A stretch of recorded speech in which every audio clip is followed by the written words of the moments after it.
the board on any item, now's the time to do so, otherwise you can do it later in the agenda. George, Well, it's it is John, still you important. said, can I get an update on the SNP, the completion of the SNP from Al to the Portsville treatment plant? So, good evening, John. This is Matt. How Hi, are Matt, you? how are you? Good. So, actually, very good question, because under the general manager's report this evening, Justin Livesay is going to give a quick update on that project. Oh, So- thanks a lot, guys. Yeah, you're welcome. I'm getting a little bit now here. Okay, now we're gonna move on to item number 5, adoption of agenda. I think we all had a chance to review that, item 6A1. So we're looking for a motion. Mr. President, this is Rob. I move we adopt the agenda of Board Order 6A1. We have a motion by Director Parrish. Second. I'll second it. This is Director Donato. There's no further comments or questions, Madam Secretary? Robert Paris, Yes. Frank Donato, Yes. Keith Dias, Yes. Gary Van Dam, Yes. George Lane. Yes, motion carried. Okay, we're gonna move on to the consent calendar. We have 2 items, 7A1, approved minutes of the regular board meeting of February 11th. And then we have some tax sharing annexation to approve, which we have no choice. If there's no questions on that, we had a chance to review the minutes, the resolutions. There's no questions, a motion would be in order. Mr. President, this is Rob. I move approval of Board Order 7A1. Second. We have a motion by Dr. Parrish, second by Dr. Van Dam. Okay, if there's no further questions, Madam Secretary? Robert Paris, Yes. Frank Donato, Yes. Keith Dias, Yes. Gary Van Dam, Yes. George Lane. Yes. Motion carried. We'll move on to item number 8, the Finance Committee. Director Donato is chairman of that committee. And we'll turn it over to, we have 2 items. 8A1. Okay. 2. Director Donato, it's yours. Yeah. Thank you, Mr. President. Okay, so item 8A1, this is consideration and possible action to accept and file the check register list for the period of January 30th, 25 through February 12th, 25. And our general manager, Matt, will give us an update and overview on that. All right. Thank you, Director Donato. So begin on page 20 of your agenda packet is our checklist for the period that Director Donato mentioned. And on page 1, item number 1 is our monthly fixed payment to Department of Water Resources, just over $1.5 million based on our statement of charges. On page 21 of your packet, we have a couple under the board approved items. We have a couple of progress payments for a couple projects. Item number 40 is associated with the maintenance building design. It's just over $13,000 progress payment to AV Engineering. Item 42, progress payment to Cal Sierra Construction for the Leona Valley Tank Rehab Project. That's just under $590,000. And our senior engineer, Joe Roberts, is going to give an update on that project later in the meeting. Item 45 is payment for the site's reservoir project. This is a pass-through cost. It's $20,000, and we have an agreement with Tejon Ranch. Our participation in the site's reservoir project is on their behalf for 500 acre feet of storage. And in that agreement, Tejon Ranch has to reimburse the agency for all costs. So this will be a pass-through cost. I got a question on that. When do they anticipate Tejon will get delivery of their water that they've invested in? So that's still a number of years out. They recently got through some environmental milestones on that project for the permitting of it, but construction has not started on that reservoir. So we're still several or many years out from actually seeing physical delivery of water for town. Thank you for the update. Yep, you're welcome. Matt, real quick, that's for the Centennial development? So the Tejon Ranch opted for 500 acre feet of storage within Sites Reservoir. And I imagine that's for all their developments, not just Centennial. So they have Centennial, there's a couple other large developments that are outside our service area. And then, But wait. Centennial is not outside AVAC's, boundary. That's within the legal description of AVAC. yeah, correct. Centennial is within the boundary, and maybe I wasn't very clear, but Tejon Ranch has a couple of other developments that are outside the. Okay.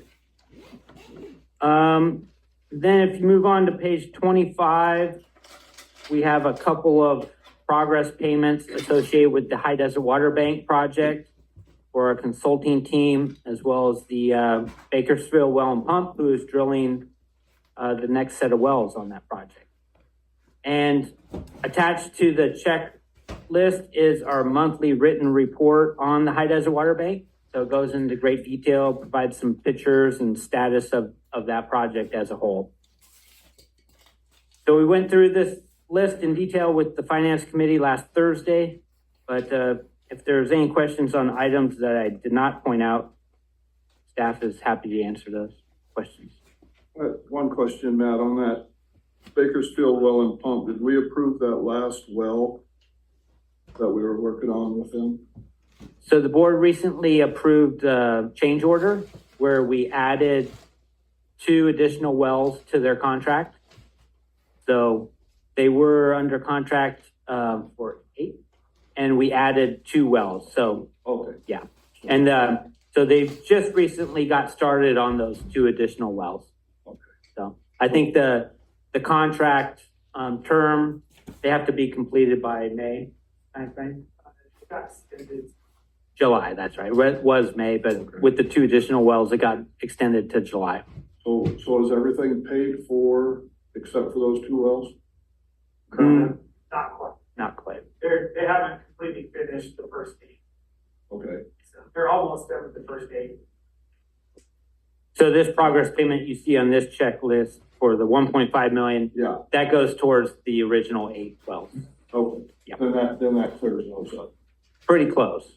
There's still some additional progress payments on that. Okay. Matt, is that included? That does. Is there any questions from the board on the check register? If there's no more questions or comments, the motion would be in order. This is Director Nato. I'll move on Board Order 8A1 that we accept and file. We have a motion. We have a second. We have a second by Director Paris. Madam Secretary, we get a roll call? Robert Paris, Yes. Frank Donato, Yes. Keith Dias, Yes. Gary Van Dam, Yes. George Lane. Yes, motion carried. Yeah, thank you. Okay, Moving on that brings to- us to item 8A2. Consider possible action, reviewed, and recommendation to accept and file the treasurer's report for the month ending January 31st, 2025. And Teresa is gonna give us an update on that. Thank you, Director Donato. Good evening, directors. This is the treasurer's report for January. And the average yield to maturity for the total portfolio was 4.507%, which was down 0.067% from December. Average days to maturity for the total portfolio was 258 days, or approximately 9 months. And total cash and investments at January 31st was 157.9 million, which was down 1.7 million from December 31st. And if we could go to the next page, please, Holly. So this kind of summarizes a lot of the information here at the agency. Starting at the top left, as you know, the balances of all of our investment accounts and checking accounts. It summarizes our capital assets. The bond balances, so the outstanding debt that we have at January 31st, capacity fees received year to date, and we just added the High Desert Water Bank recovery fee. So this is the balance at December 31st, and this is based on the banked water for Met. So this is the per acre foot recovery fee, and it'll be recorded as revenue when they recover that banked water. So currently the per acre foot fee is $120 per acre foot, and Met has 45,101 acre feet banked. So this will just give you an idea of what that balance is. And I'd be happy to answer any questions. You know, Teresa, approximately what are our bond obligations total? So our total balance at January 31st outstanding was 54.4 million. Yeah. We'll have to, when we have the ability to make a payment on those, we'll have to think about if we can afford to pay them off. Yeah, and we won't be able to do that until June of next year, but we're until June of next year Okay. of 2026, and we'll definitely take a look. It'll be here before you know it. It will, yeah. Teresa, didn't we pay off some bonds earlier? We paid off the variable rate. We had some variable rate COPs and those were paid off. So we're not paying interest on that. Isn't, Teresa, isn't the rate on this one somewhere in the fours? Yeah, the 2016 the revenue refunding bonds, that's between 3% and 4%. And the Krebs, because we get the IRS rebate, that's between 1% and 2% that we pay on that. So, yeah. Thank you. Interest rates really are not going down as much as expected. Yeah, that's good and bad, right? Okay, is there any more any questions or comments? George, I had one question Director Paris? about the bonds, and you answered about what the interest rate is, but aren't we looking at what interest rate we're getting on our other savings versus what we're paying on the bonds? And Correct. we would look at that before we made a decision. to pay off the Exactly. bonds, right? Yeah, we would definitely consider all of that, what we would save by paying them off, for sure. And right now, it looks like we're earning greater interest on all our Mhm. savings than what we're paying on the bond. Correct. Okay, thank you. Okay. Okay, yeah, thank you. If there's no further questions for Teresa.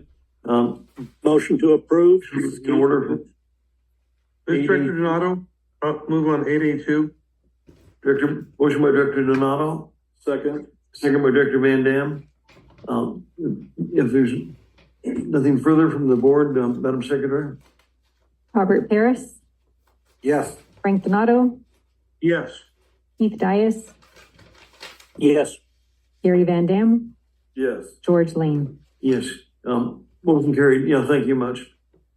We'll move on to item number 8B2, Water Master Committee in this Director Paris. yes, Mr. President, we have some exciting announcements for you on our Water Master Board, and Matt's going to do the presentation on them, so make it exciting, Matt. All right. Our definition of exciting may be a little different, so. That's real possible.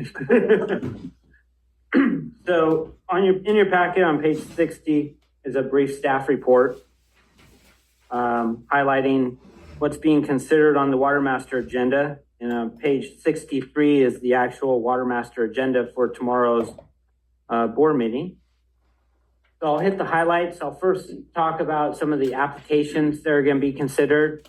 All of these have been reviewed and recommended by the advisory committee that met last week. So the first one is a new production, single family home with some minor landscaping.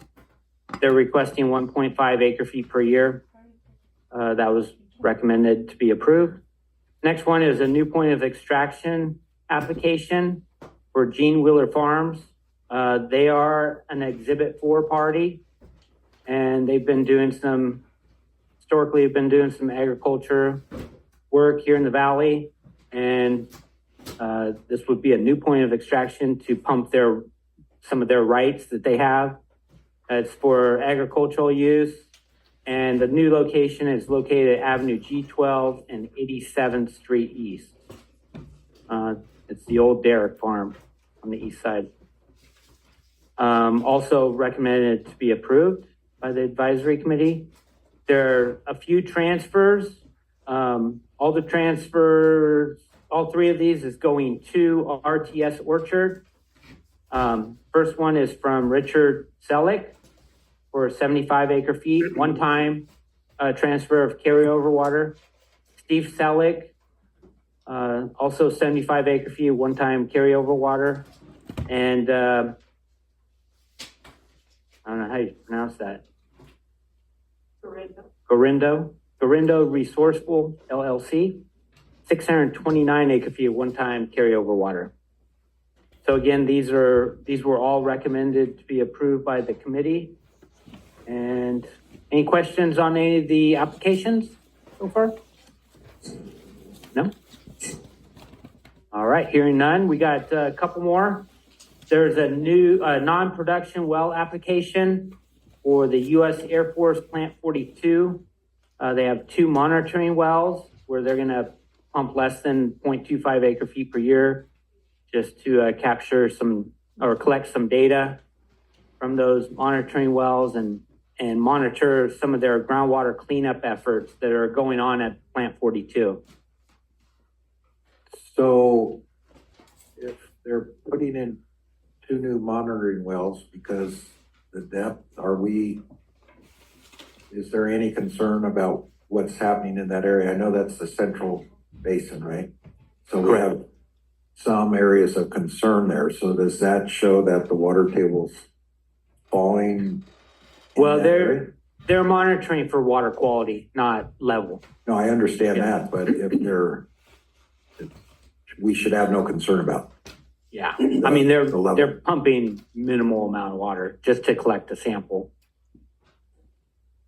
But if the ground water levels are falling in that area, isn't that something's going on there? Oh, I see what you're saying, because they're old wells, the level is falling below the screened intervals or where they can collect the data. Right. So the question is, should we be concerned about the Yes. drop in those? So I have a question. What's the water table there? Well, that's the question. Yeah. Oh, okay. I mean, that's an ardent question. Yeah.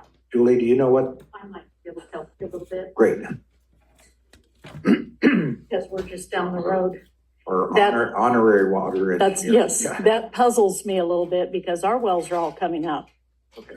And in the last 5 years, they've probably come up 8 feet. And these wells, I think they were pumping from 380, something like that, or their screens were at 380.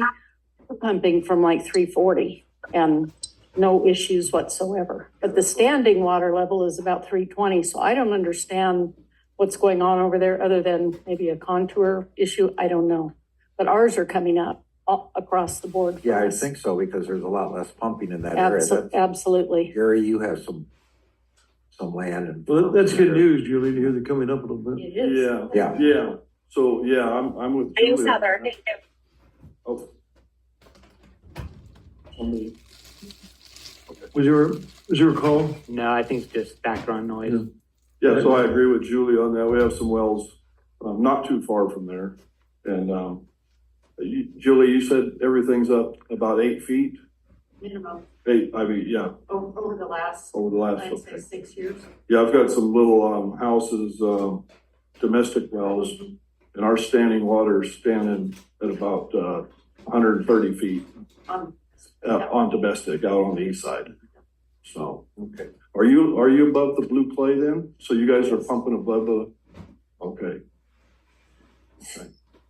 So I don't think there's, Yeah, you wouldn't think Draw that, down. that was the question. Yeah, it's Yeah. hard to tell what, maybe they've changed their on-site within Plant 42, the pumping and for their cleanup effort. So that may affect some nearby wells. Yeah. So, Okay. Yep. Just, Thanks. Yeah, good question. Thank you, Julie. I just want to keep this report exciting. Yeah, all right, I'll try to kick it up a notch. Thanks. So, then there's one replacement well application. This is a known small pumper, and they have a well that's not providing enough water for their domestic needs, so they're gonna drill a new well on site. And it's within, what is it, 300 feet, Angel? If it's within 300 feet, then it qualifies for a replacement well. So all of these were approved or recommended to be approved by the advisory committee. Matt, there's no motion that's needed as long as we.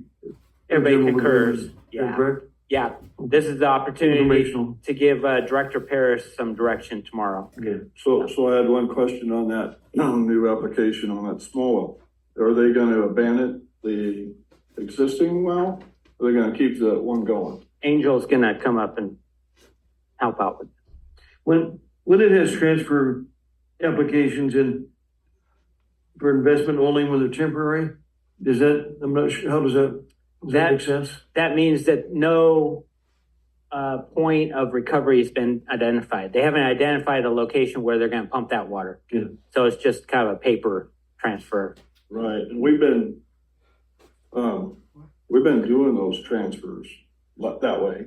Yeah, it's So, been a mix. Is There, there a concern on that? Because we don't, basically, we're given a transfer without a location. well, there's a condition as part of that transfer where if once a location has been identified, they have to come back to the water master and get Oh. approval. Yeah. Okay, so it's still not approved. Well, it's the approved. yeah, It- we've dealt with this, Gary. The transfer is approved, Mhm. but when it is going to be used, then there's a condition that at that time, the water master looks at, is there a material harm where it's going to be used? Okay. Okay, So my question to you then, Rob, is if material harm is in there, in that area where it's gonna be used, then what do we do? well, I guess we're looking at where the water came from and where it's going to. So if it's in the central basin, if it's central basin water and it's being used in the central basin, then it's still gonna be up to the engineer, but likely it'd be a wash. If the central basin water is going outside of that area, that will be a good thing, right? Because then it would be better to use less water in the area where we're have some issues as So, subsided. but so if it is in the central basin, then it won't be approved to be, or it is approved? No, I'm guessing if it's, I would think if you're have water for investments that the carryover is from outside the central basin. And now the question is, are we going to use it in the central basin? That's where the engineer's probably going to have some concern about material harm potentially. Right. Rob, maybe I can help. Yeah, Okay. you are the expert. Why am I doing it? Go ahead, Angel. Gary, so when a transfer is done for investment purpose only, there's no point of extraction. Before they can use that water, they have to come back to the water master, complete a new point of extraction application for the location that they choose to use the water. And at that time, Arden will do the material injury analysis and determine if their production request would cause material injury to the basin. And if it would, then I'm guessing she wouldn't recommend approval Right. of that So then application. it would basically, that application would just sit there idle. Right, then they would still just have their water in their water accounting, I guess, and they'd need to find a new location possibly. Okay, Yeah. thank you. Okay, and then the replacement well, so their existing well, they did cap that well and they would like to keep the well in case the water levels do rise at some point, so they could have a backup well if needed. Okay, have we allowed that before? Yes. Okay. Okay. Okay. All right, is- thanks, is the Angel. board, are we all on the same page? Yep. Yep. Okay, so we're not gonna do a motion on that, we're in agreement. Yep. So it sounds like Director move Paris on. has direction on that. So we can move on to 8B2. What was that again, Matt? If we could move on to the next. Yeah, let's move Yeah. on, as long as no other questions. All right. So if you're okay, Director Paris, I'll take this one? Yes, please. Okay. So this item, there's a staff report on page 68 of your packet, and attached to that staff report is document entitled, First Amendment to the MOU. And just a little bit of background, Avek and the Water Master have an existing MOU that we entered into, a little over a year ago. And it was intended for an interim basis for AVAC to provide the admin services for the Water Master after the departure of Hallmark Group. So there's been some interest by the board, the Water Master Board, to amend that MOU to have a defined term associated with the MOU. And that's what this First Amendment to the MOU does. It provides a defined term. You can see on page 69 of your packet, where the term will be through December 31st of 2027, unless terminated either earlier by AVAC or the Water Master. And there is some language in this MOU that allows some surety that the Water Master will start the RFP process again at the beginning of 2027 to search for a third-party administrator, unless the board at that time in early 2027 votes 5-0 to keep AVAC on longer. So that's the intent of the MOU, or the amended MOU. This was reviewed by the advisory committee last week, and you can see the vote up there. They voted 9 yes, 2 no, and 1 abstention. The 2 no's, they made it clear that they were very pleased with the work that AVAC was performing. They just still have a concern over conflict of interest, being that AVAC is party, AVAC is on the board, has a seat on the board, and AVAC is serving as the But administrator. again, that cannot do anything unilaterally. I mean, you have to have a, 5-0 vote. you Yeah, I think the 5-0 kind of gets rid of any conflict. Were you gonna say something, Director? Just, I did not attend the advisory committee. Did anybody say what potential conflict, other than what you just said, could be? Because we served for 8 years and no conflict has arisen. Yeah. And I know our board is certainly concerned about that perception. And if anybody can point out what potential conflict could arise, and I will ask them at the meeting to try to see if there is anything that comes up. And obviously our board would do whatever we needed to do to avoid the appearance of any type of conflict. Rob, your committee recommends this, is that correct? Yes, absolutely. So I had a question. Rob, what would your thoughts be on if, after 2027, we did a 2-year extension with AVAC, if everybody's willing to do that? Yeah, I think whatever, well, let's just be realistic of what will happen in 2027. This allows us to go out for an RFP, right, in 2027. I think this is kind of a compromise that says if we don't have a 5-0 vote wanting AVAC, then we'd go out for an RFP. But then Julie would come here and tell us we should put in an RFP, which we probably would.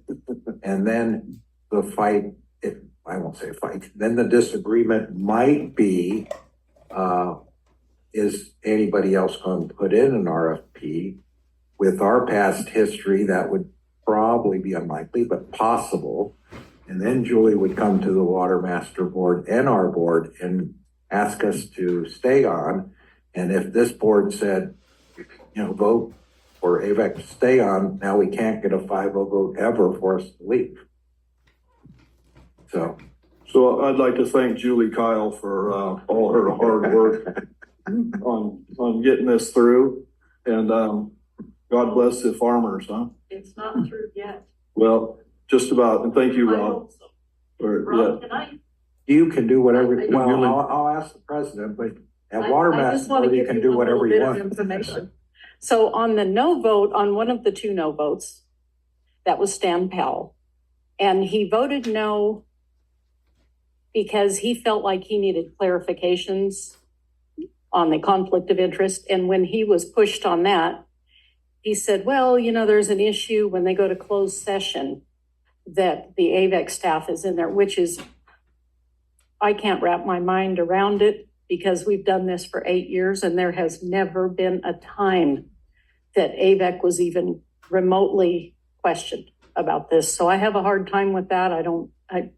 But that was what his reason was. Yeah, and Julie, I can understand that concern if it involves an AVET project Mhm. in closed session, and we can make allowance for that and do some things we could ask AVAC staff to leave. It would Yes. just be me in there. Yes. And then our attorneys could keep the minutes. I mean, there's things we can do to alleviate any concerns, which I think this board would want to do. Right. Yeah. And we all agree with that. I mean, we, of course, too, go back to the fact we've had a board here that worked for us and has been with us through the beginning. Nobody knows the judgment like you guys. Nobody can give us a better deal. Nobody can. And we feel like we're paying what you ask us. If the amount is agreed upon. So it's not like you're giving some great deal. That always comes in as an argument too. We have to pay the market rate. We're paying what we're billed. Yep. It works for you, it works for us. Exactly. And it's a tremendous savings. When you look from 109,000 last year to the new contracts would have been in excess of 225 up to 240. And then there was still room to come back and ask for more on both of those contracts. There was no end. There was no end to it. But that's a difference in also a big corporate giant making the decisions and then little people trying to see if the money is still there to pay. Well, So everything should be pretty straightforward after it's approved right there. we So appreciate I it. think a motion would be in order if there's no further comments or questions. I had one more question for Julie. Julie, when this originally started, weren't we at $5 an acre foot? Yes, for a long time. Aren't we at $9.50 now? Yes. Okay. And who pays that? Enter Hallmark. Who pays those assessments? We do. The We, production right holders. That's right. So, we get a lot of opposition from people on the advisory board. Yeah. That are not production right holders. Correct. So they don't pay what we pay. That's correct. And Avek pays too. Right. Oh, thank you. You're welcome. Okay, Thank you, Julie. Do we need a motion on this or just consensus? Yeah, we do need a board order and motion. I move to approve. motion from Director Van Dam. Mr. President, I'll second that motion. It was a second from Director Parrish. No further questions, comments, Madam Secretary? Robert Paris, Yes. Frank Donato, Yes. Keith Dias, Yes. Gary Van Dam, Yes. George Lane. Yes, motion carried. Thank you. It's been a long, drawn out process, but we're getting there. It looks like we're 99% finished right there. Yeah. Okay, thank you much. Okay, we'll move on. Finished with the water master. Okay, move on to item number 9, general manager's report. All right, thank you. Before I turn it over to Joe, I just want to say I look forward to the day that we stop talking about admin for the water master. I'm just gonna say amen to that. Way to go. So Joe Roberts, our senior engineer for the agency, has been working hard on several projects for the agency and doing a lot of this work in-house himself. So we thought it'd be good to provide the board an update on some of those projects. So take it away, Joe. Okay, Yeah, good evening, directors. First project we have on the screen is for our West Feeder condition assessment. If you remember, we had a 4-mile stretch along Gaskell over near 140th Street that's had 3 leaks over the last couple of years. We came to the board and elected to go forward with a condition assessment to evaluate the pipeline and see what areas we need to repair, if any, and kind of determine a path forward for that section of pipe. We've been working hard with them, gave them the notice to proceed, and then a couple weeks ago they came out and did a site visit, and they're working on getting the inspection started here in the beginning of March. After that, they'll put together their report, which includes a bunch of data, and they'll assemble everything and then send it over to us with their recommendations. And what will this report show us, do you think? It will show us down to basically a 3-inch square, every bit of pipe, top, bottom, and sides, and let us know where there's thin spots and any material loss or separation of joints, potential leaks, and it'll let us determine the worst areas and fix those areas only rather than waiting for them to leak and then fix the leak. Great, thank you. So the next project is for our maintenance facility. We'll be building that over west of Clearwell number 1 here at Ports Hill. AV Engineering is doing the work for that. They did a siting study, looked at a few different locations, and then they picked one, which is the one we're going forward with. Did a survey and then did some geotechnical borings and some septic leach pits as well. And then they're going to continue on with their geotechnical report and prepare a site design. So we'll use that site design to then work with a building contractor to put together the metal building. And where exactly is that going to be? Do we know? Do you know the flat area out west of our Clearwell here, just south of Avenue N? I think so. Okay, it's right when you come around the corner. If you come up 70th Up Street. there. Okay, Yeah. great. Thank you. And then the last project for me today is the Leona Valley tank. That's the 1 million gallon tank we have up on Goaty Hill Road.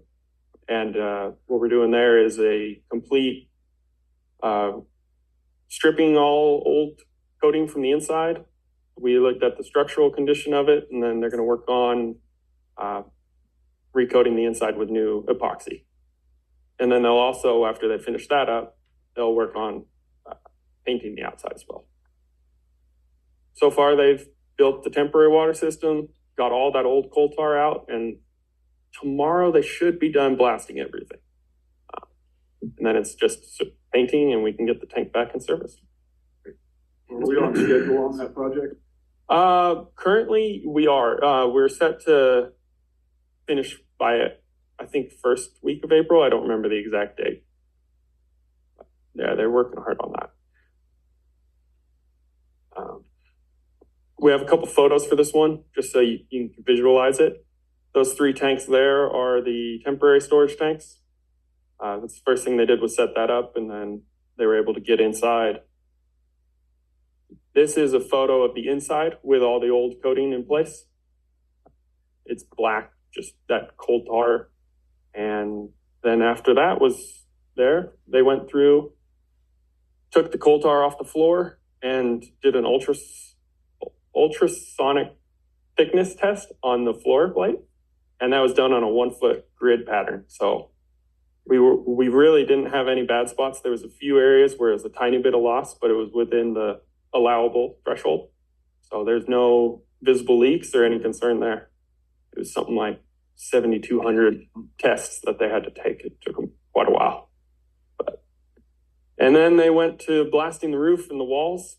You can see the dark areas where they haven't blasted yet. And then the shinier white metal is the area ready for coating. There have been a couple of those earthquake rods, which are the bars you can see, that needed some replacement. But that was all accounted for in the bid, so they're just taking care of that as they go. You said earthquake rods, so is this to provide some protection from earthquakes? Some, yeah, it's whatever standard they used back in the 70s when it was built. It just keeps the rafters from separating or rolling over in an earthquake. Essentially, it's bracing. But I think that's it for my projects. I'll hand it over to Justin. And how old was that thing? Do you have? 77, I believe it was built. Okay, sorry. Yeah. And so this lasted us almost 50 years. Mm-hmm. Yeah. And do we expect that doing it this way, will we have any idea what the lifespan will be of it now? So the lifespan of the new coatings is typically about 30 years. The lifespan of the last one, coal tar coatings were kind of the best that they have, but unfortunately we can't use them anymore. So the new coatings should last about 30 years. 30 years. Mhm.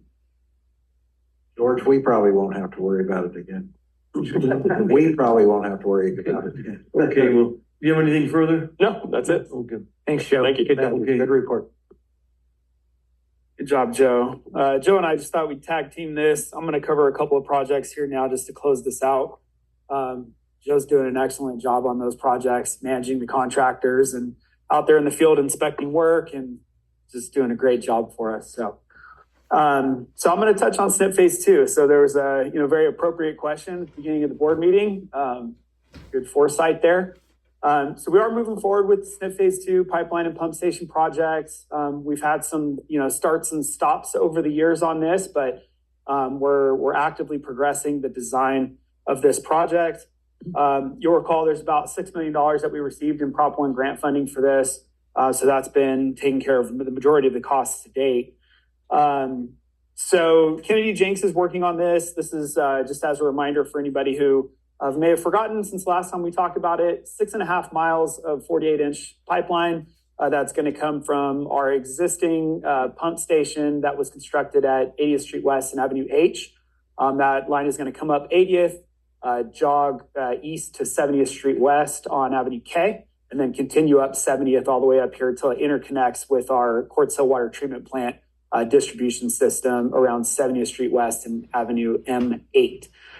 That will also include the equipping of the high lift pump cans that were previously provisioned in the design of the pump station building there, but no pumps were installed. So this would include installing the pumps to lift that water over 400 feet to get it up into this area here. Kennedy Jenks has done several things. You can see the list of deliverables there on the left, bottom left of the slide there. Several technical memorandums that they produced, as well as a surge analysis, and they've progressed the design to a 90% level. So we've received the 90% complete design package within the last couple of months, and staff have been going through and reviewing that design, and we're preparing to provide our comments to Kennedy Jenks here within the next week or so. We were able to get input from our engineering team, as well as operations maintenance staff, and our SCADA consultant, Jeff Adler from Automation Services. So we'll have those comments back to them.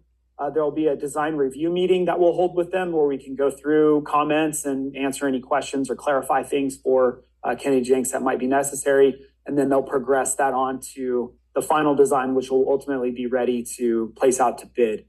With the delivery of the 90% package included a cost estimate. The cost estimate about $45 million at this point for the design that we have today. So, and that will be updated when we get the final design package as well. So, I had a question. Yeah. Was this the one that Shelley Sourceball was working on when she was on the board back years ago? Yeah, off and on, we've been trying to actively seek grant funding. I think that's where Director Sourceball was most actively involved. Is that right, Matt? That's correct. Yeah. Yeah. Right. And we currently have a grant application into DWR that we're waiting to hear back on. We should hear, they've told us by the end of the first quarter of this year. So just over the next couple months. Oh, good. So we'll be, we're requesting $30 million under that grant application. So we'll see where we end up. Justin, can you explain to the board how crucial this is if basically, say AVAC went down, say there was an earthquake and there was no water supply from our delta, Yeah. To explain to the board what would happen to our water, basically no water. Yeah. And Yeah. could I just add a comment? And that would be before the Delta Conveyance Project was built, right? Then we wouldn't be getting any water at all. Yeah. Thanks, Gary. Well, let's go into the first one first. Yeah, absolutely, Gary. Good comment. And this project's crucial. You know, there's several areas of our system that do not have access to any of the banked water resources that we have that some areas can benefit from. You know, Eastside obviously has the benefit of the Eastside Water Bank and the ability to recover banked water there. You know, our Westside Water Bank is directly connected to the Roseman Water Treatment Plant and Kern County system, as well as LA County Waterworks at 80th Street West and Avenue H. Apart from that, you know, the mutual water companies that are served by the courts, certain areas of Los Angeles County Waterworks, Quartz Hill Water District, and our customers over the Hill and Leona Valley, they don't have any access to the banked water at the Westside Water Bank currently. Similarly, the Willow Pump Station that serves the folks over there near Lake Elizabeth, also no connection to our banked recovered water. So what this would do would connect our Westside Water Bank essentially to the Quartz Hill Water Treatment Plant and get access to that banked recovered water supply from the Westside Water Bank to our Leona Valley customers, the mutuals in the Quartz Hill Water Treatment Plant area, Quartz Hill Water District. And by making that connection available, you know, if there are limited supplies within the State Water Project, then those become available for, you know, the Willow Pump Station customers or the Acton Water Treatment Plant service area. So there's many benefits to making this connection. So good point, Director Van Dam. So my recommendation would be to approve this project as soon as we can due to the cost. When you look at what the cost was back years ago for us to put it in, It's almost $45 million today. Yeah, it's almost doubled. Yeah. George, do you have a comment on that? Not right now. Okay. Yeah. So, yes. When will we be shovel ready for this project? So there's a schedule there. The final design should be completed here in springtime. And as soon as that's ready, we're really ready to go. You know, the construction will be all within city and county right away. So that's already been done. All the environmental's been done. So we'd pretty much be ready to put this out to bid as soon as the final design is completed. And there's a little bit of funds within Kennedy Jenks's contract for the design to assist with the bidding process, answering technical questions that come in from contractors and things like that. So we'd be pretty close to ready here in the next few months. And when will we know on the grant? By probably April, May timeframe Okay, of this year. all right. So if the grant does get approved, we could basically break ground right after that. We can hit the ground running. Yeah. Thank you. Obviously, when we're ready to go out to bid, that would take board action. So we would bring it back to the board before we go out to bid. What's the consent? Does anybody know the consensus of the board on that's why I was asking George what his thoughts were. I don't know the consensus of the board on the whole project, but That's good. We may have a little more directors here. We can, okay. thank Try to you. address that issue. Okay, thank you. All right. Hey, Sure. Gary, I'm in favor of the project. Yeah. Well, Thank you, Rob. It sounds like you are too, right? Well, when they explain it to you the way they explained it, you know, maybe I didn't hear everything, but from what I hear, you know, from what I hear, I know she pushed hard on it for years.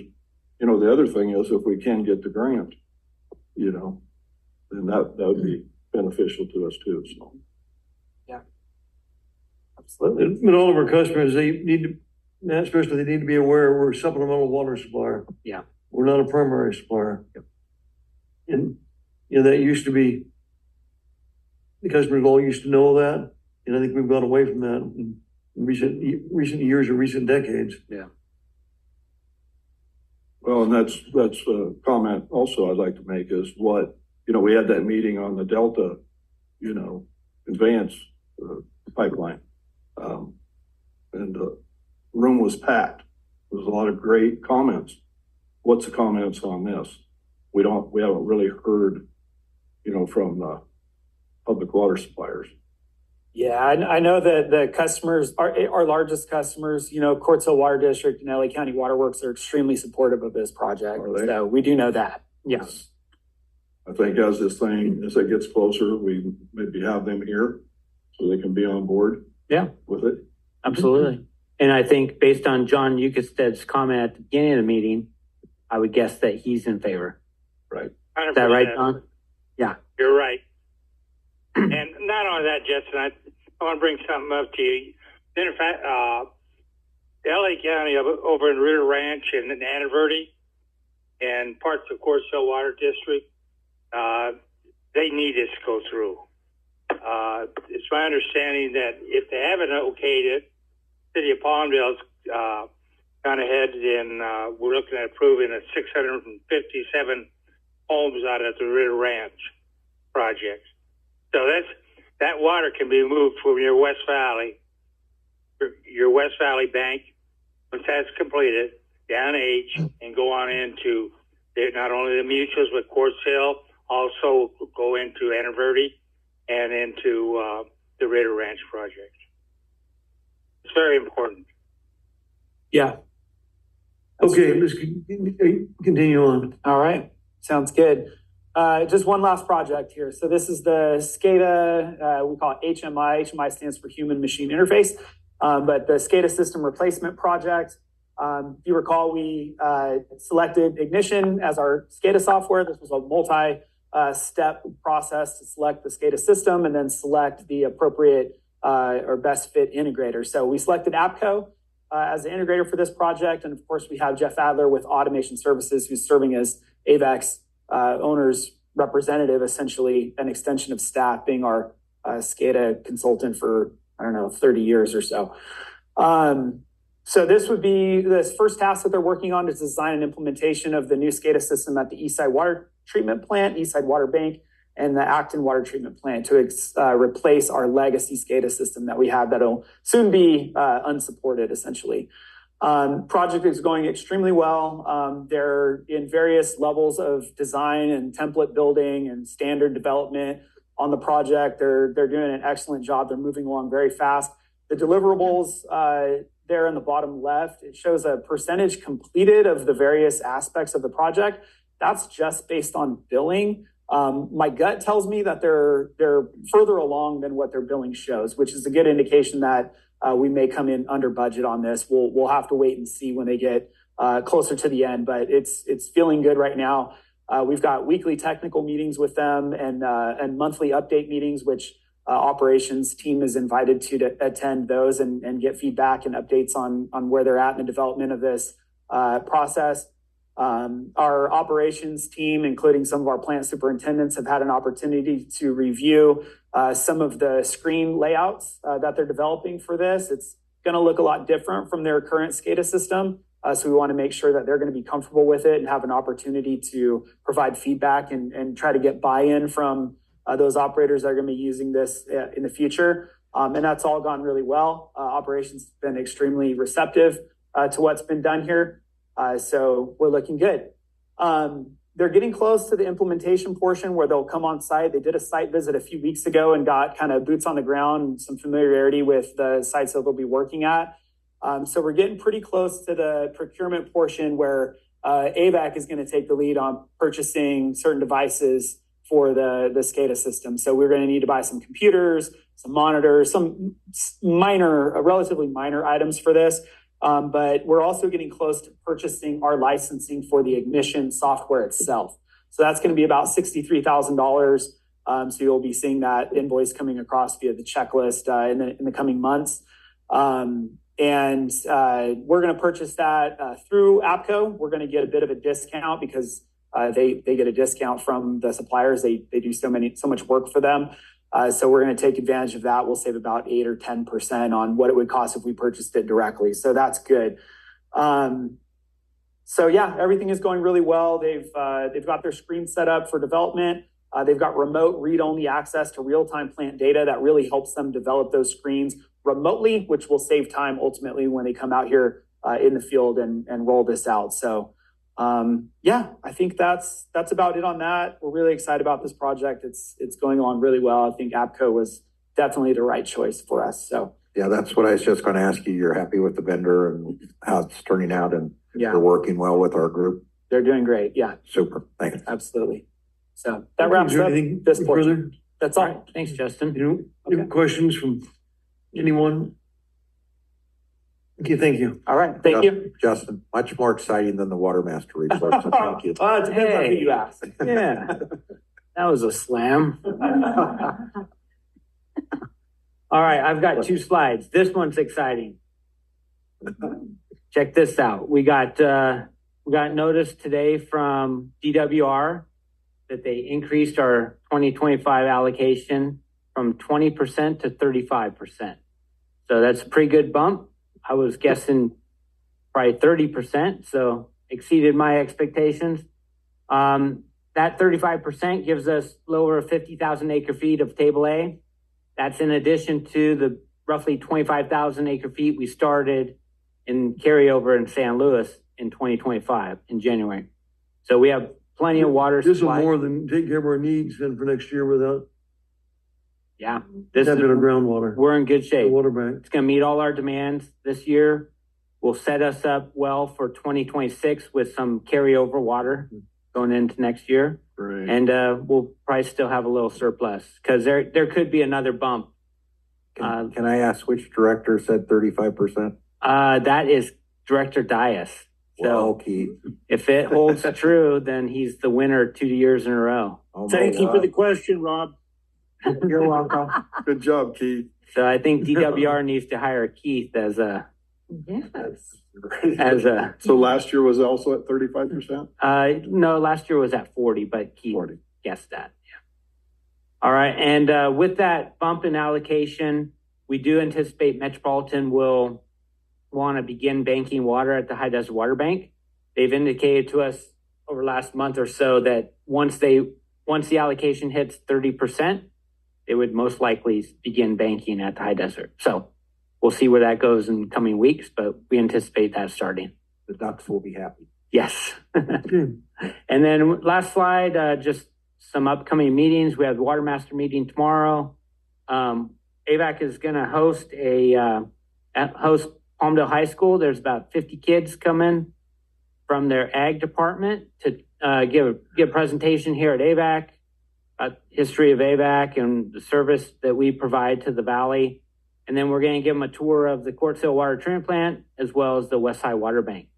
So Tom Barnes is and Patty Hughes or Patty Rhodes. So I don't know, I was thinking Hughes. Are going to lead that effort on Thursday. So any directors are welcome to come to that. Matt, are those 4-H kids and FFA kids or? Well, they call it ag department. So I'm Ag guessing they're associated with the FFA. FFA. Weren't you in the FFA? I was in the FFA. Yeah. I was one of the farmers in the FFA. This is my alma mater, and I was in the FFA there too, All so. right. Yeah, so was I. You didn't know Palmdale I was High. a farmer, did you, Gary? Yeah. What's that? You didn't know I was a farmer, did you? No, I didn't. Well, Good now job, you Rob. know. And then we have a special board meeting / workshop scheduled for Tuesday, the 18th at 5:30. Focus is going to be on short-term and long-term pros and cons regarding AVAC's participation in the Delta Conveyance Project. So I've been talking to President Lane, and we're going to send a letter out to all of our customers to make sure they know about this workshop and invite them to that meeting. So You send it out to both cities too? we will. Okay, Yeah. thanks. So we're going to get that out probably tomorrow or next day. Okay, anything further? And that's all I have. Okay, any That's it. questions, Matt? Okay, we'll move on to director's reports. No report. Okay, and then the next item, it's gonna take a little bit. We got your attorney's report is gonna give a presentation in, We are, I hope this is more exciting, Rob. Reading. than Yeah, he's- something that- Anyways, the start of something exciting. So we prepared a report with some slides, and we've been asked to essentially go back to the beginning and give the board some knowledge, some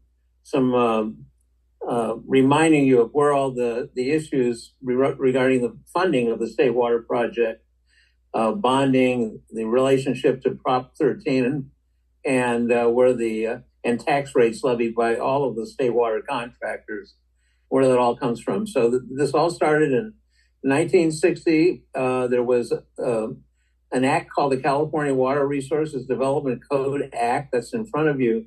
It was enacted and approved by a vote of the people on November 8th, 1960. And it enacts the Burns-Porter Act, Water Codes 12930 through 12944.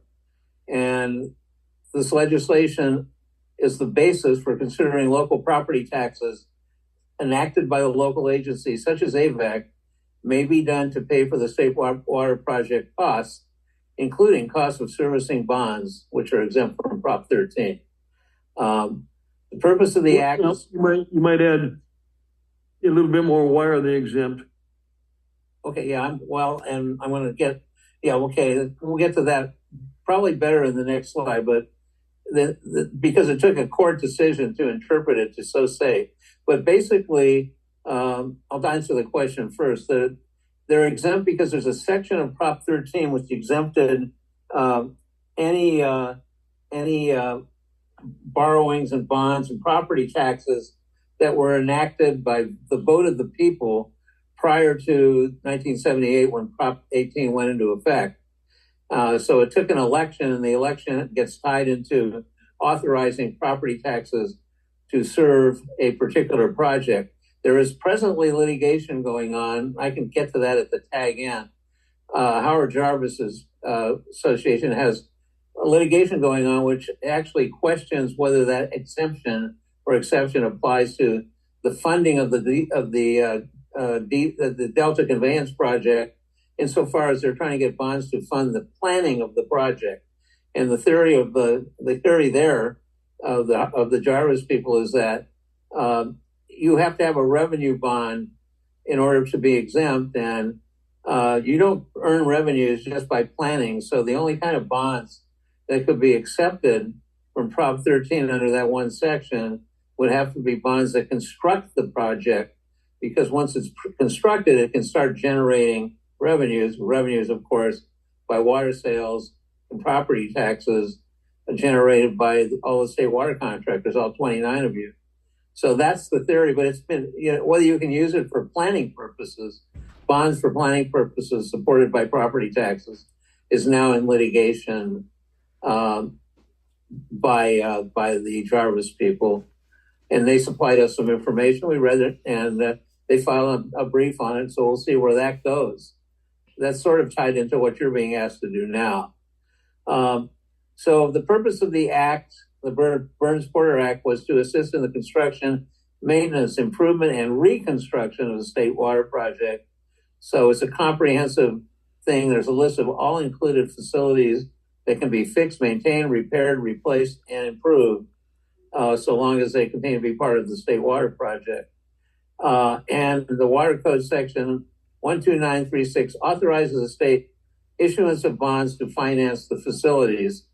And again, the question now pending in that one lawsuit is to finance the facilities. Does that include to plan, do the soft costs, or do you have to be constructing it because it needs to be a revenue bond? So that's under litigation. Can I see the next slide, please, Ollie? Thank you. This is, go ahead. The Goodman case is actually, to answer George's question better than anything else, it is a judicial recognition that property taxes of the state water contractor are exempt from Prop 13 restrictions if used for the purposes allowed. This is it's only an appellate court case. It never got to the Supreme Court. And it hit the question right on the button. Can taxes levied by a local agency, such as in that case was Desert Water Agency, but Avek is in the same position. Can the taxes be levied to raise money due under the state water contracts levied to pay an indebtedness approved by the voters before July 1st, 1978, so as to come within the exception to Prop 13? The Senate fact-finding committee, the court said yes, the taxes may be levied under that section. And it's stated that they relied on a lot of facts in the record, including the fact there was a Senate committee on water resources recommended that the water delivery contracts under the act include certain principles, and your water supply contract has these principles, just like all the other ones, the verbatim. They're all in your contracts. So in the event a contractor cannot pay all its funds due under the water supply agreement, it's required to use taxing power to raise the needed funds. And also the funds owed were to cover all costs to the state, including project operation, maintenance, and replacement, all principal and interest on bonds and other monies used on the project.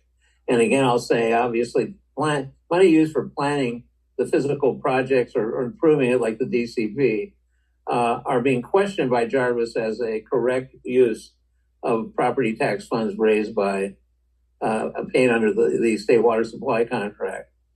The court concluded when the voters approved the act, they approved indebtedness and the amount necessary to build, maintain, operate, and replace the project, and intent of those costs will be borne by local agencies buying water from the project and necessarily included agencies using their local property taxes to do so when necessary. So the Goodman case, I think, is the heart of the authority for Avek and all the other state water contractors who have been raising this special tax, most of them ever since they came into existence, and keeping the money reserved and set aside to support activities under the state water project that could not be covered by water sales, by revenues.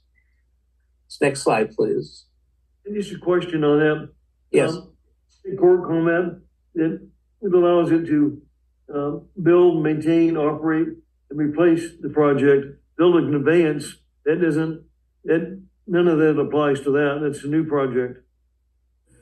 Well, the state takes a position. It's not building it, it's not maintaining it, it's not replacing it. I have not heard that argument hasn't even been raised by the Jarvis or other people. They've changed this project a lot of different ways and added to it. And since 1960, I mean, that's 40, 60 years of the project operating, has a lot of things that weren't there or in the original design, George. So I don't think that works. I don't think you could have frozen it in place at any given time. It's been something that has required changes, has been argued to require changes. Everybody doesn't agree, but I haven't seen that argument pop up in the cases. But so the court concluded when the voters approved the act, they approved the indebtedness. Jim? Yes. Jim? Yeah, I just had a comment about George's comment. The original project actually had a design for the peripheral canal that was an alternative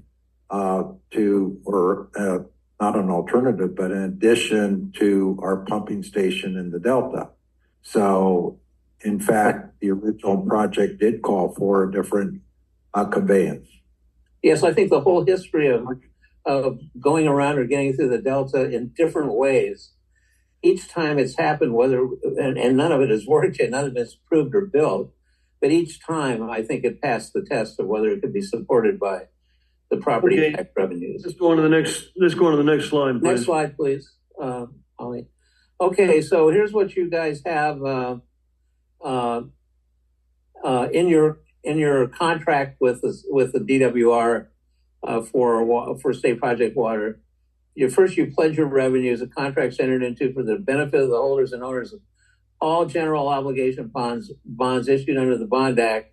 Income and revenues derived from the contract are pledged to the purposes and the priority set forth in the Act. And then Article 34A states when you're obligated in any year the agency fails, or the agency being Avek, fails or unable to raise sufficient funds by other means, meaning water sales, the governing body of the agency shall levy upon the property not exempt from taxation a tax or assessment sufficient to provide for all payments under this contract, then due or to become due within that year. So that's that's assuming that you can't justify or you can't raise enough money through water sales yourself to cover all the costs in the contract. And as you can see, when they issue the bonds, those costs of carry and servicing the bonds are essentially shuffled back to the state water contractors.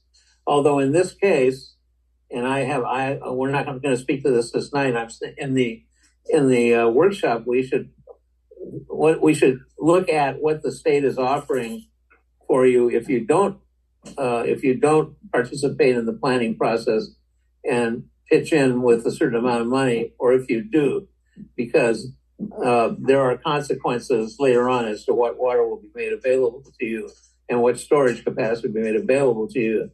So that's why you're having a choice as to whether to do the support at this time, which is kind of unusual. They just usually say, do it, and we'll charge you under Article 34. So that gets us to where we are, I think.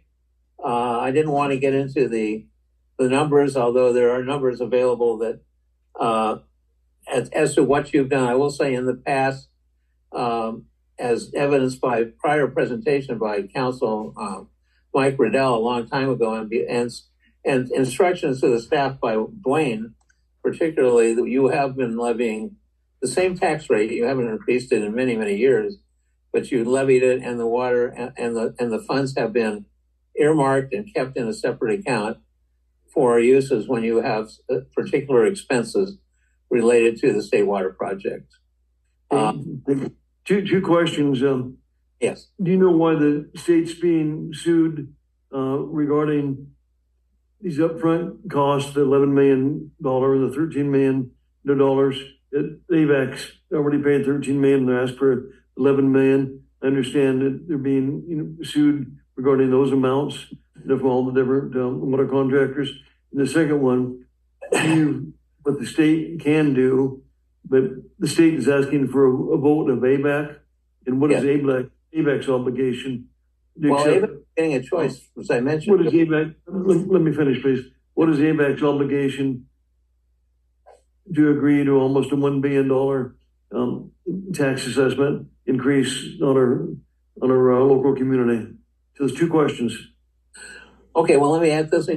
From what I know, let me back into that. I don't think, talking to Teresa and Matt and looking at your present position by the funds you've already raised by property taxes, you're not at a position now where anyone would ask you to increase the taxes. It would be the same levy.